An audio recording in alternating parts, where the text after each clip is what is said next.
لقد كان في قصصهم عبرة لأولي الألباب.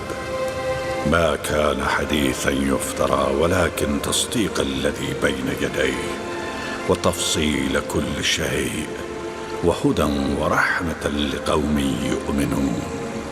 صدق الله العلي العظيم.